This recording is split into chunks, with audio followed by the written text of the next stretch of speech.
about liberty.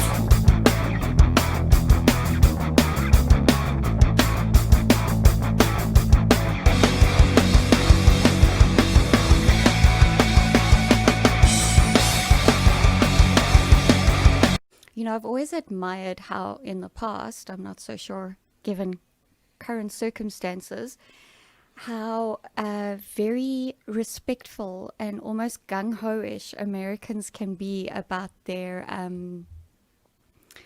liberties, their civil liberties. Like, they take it really seriously. Second Amendment rights, you know, freedom of speech, all of that. And so I thought that might be a good topic for us to try and delve into, try and understand. I think that's a great topic to talk about. Absolutely. And I agree with you. Americans are, not all, but certainly as a group, are very vocal and proud of our Constitution, even those who've never read it. And I'm not one of that crowd. I've read it many times. In fact, I have a copy of it sitting right here. But even those who've never read it, they've learned enough about it through our history and inculcation and, and pseudo indoctrination in school, because some of it's indoctrinated, honestly, that they take pride in it. The problem is that Americans, by and large, don't fully understand what it is they support and defend and why they support and defend it. And people jump to things like when Twitter and Facebook ban you, people are like, no, freedom of speech. No, private corporations, you're not entitled to freedom of speech. Those liberties are yours, protected against government intrusion. So our Constitution protects us against our government abusing us, not against others abusing us. And it's been misused. It's been misused to allow abortion to be the law of the land, which is unconstitutional. It's been used by people to extend rights and benefits that don't exist in the law and that shouldn't exist except at a local level or state level. And so it's interesting, but liberty is very important to Americans. And as you see on my channel, my segment on U.S. politics is entitled "Liberty Under Assault: The Politics of the USA," because it is under assault. As Ronald Reagan said, each generation must refresh the tree, or something like he took the quote from Nathan Hale or something like that. But basically, liberty is but one generation from disappearing. Every generation must uphold the values and importance of liberty, or it will disappear. And we see it time and again, and it's under assault here in this country. Liberty is under assault in so many different ways around the world. We see it with the National Coronavirus Command Council in South Africa, an undemocratic, unelected, unaccountable, capricious body full of illiterate buffoons who couldn't put two sticks together and draw a flame. Yes, we definitely do not have liberties in South Africa. Nope. Currently. And I don't think anybody is really willing to fight for them. It's quite disappointing that there's only a handful of us that are willing to put everything on the line.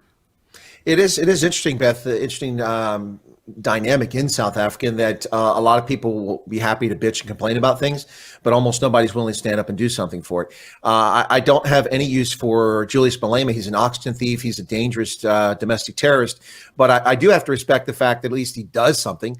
He breaks the law, but I'm not encouraging people to break the law like Julius Malema does, but at least he does something. He wasn't doing anything for a long time, but now he's doing things. Unfortunately, what he's doing is illegal. They're criminal actions, and the state's looking the other way. But you don't see people doing other things. So, for instance, let me ask this question, Beth. This is not directed to you, but to the audience. But at least, okay, so for 26 years, we've seen farmers and their children and their families being murdered, their farm workers or managers in South Africa. Why is it only in August of this year that finally enough people are paying attention to this issue in South Africa, when I've known about it for 26 years, and actually went on before that, just the number has increased, and it's really gotten out of control since about 2008, and this year it's really off the charts. But why are there not? Now, I know there are some rural patrols and such, but for instance, Valerie from Black Monday, she's been her farm has been attacked like 8 times. She's a target because she's an organizer for Black Money. Why aren't people rushing to her defense? Why isn't there some measure in place to protect her family, and her farm? People know she's a target. It's just a matter of time before that woman gets killed. The way things are going, this is crazy. And, the bottom line is that, who you are.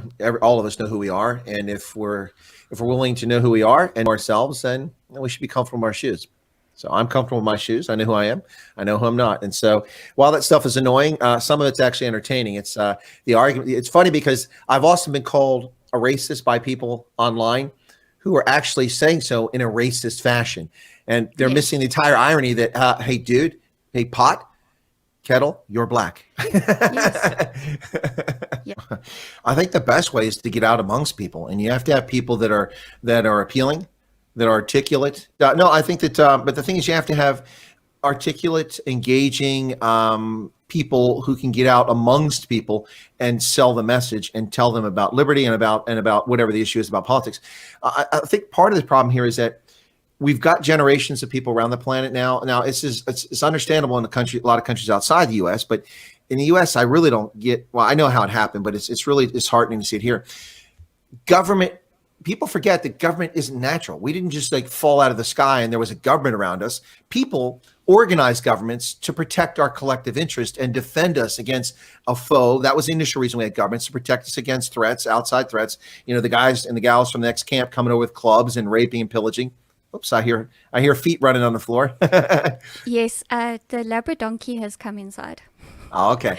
So the Labradonkey. So people lose sight of the fact, just because we're born into a system, a political system, and there's a government there, people seem to think it's natural for government to be there. It's not natural. It is a creation of human communities, polities that create governments to serve our needs. But people have this completely backwards the other way around. They keep acting as if we are here to serve government. You have people like Alexandria Ocasio-Cortez in this country seem to think that we are here to serve government. The government is the solution to everything. It's not. It's actually the root of many of our problems. And so you have to have articulate people and get out and explain to people that it's not natural for you. I mean, SASA grants, why would you want a SASA grant? That's failure.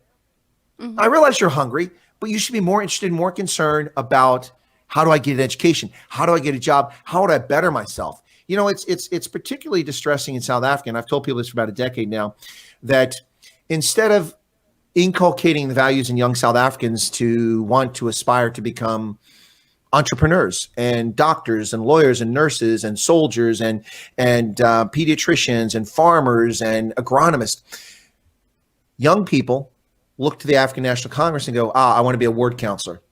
That way I can get my fingers on the tenders. And so we see this play out in places like KwaZulu-Natal, where we saw over 150 assassinations of local ward counselors by other ANC members. Why? So they wiped out their competition, and now they're the ward counselor, and they get to put their fingers into the tender and profit from it. This is a phenomenon that has been prevalent throughout Africa and was not prevalent in South Africa for the longest time. Before the ANC came in, the National Party had a lot of its own challenges and a lot of shortcomings, but it certainly didn't generate a society that expected that the only path to success was to be a government employee or a politician.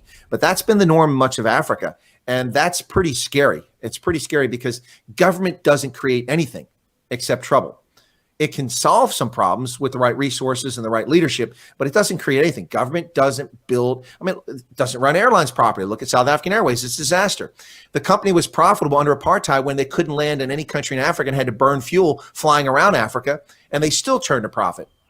Mm-hmm. Eskom is an absolute disaster. It was modern to the date that it was taken over by the ANC, and now it's an abject failure. And how many billions have been wasted on that plant up there on the border with Botswana? It's still not in function. They still haven't got that thing up. It's just, governments are not the answer. And you have to have people who can get out and explain to people that it's not natural for you to go and go, okay, well, the government doesn't solve your problem. You're just pawning off your shortcomings onto someone else to do it for you. And you're not embarrassed by that? You think that's okay? Who raised you? That's not the proper way to grow up in life. I hope you enjoyed the clip of a longer form conversation that was had on this channel.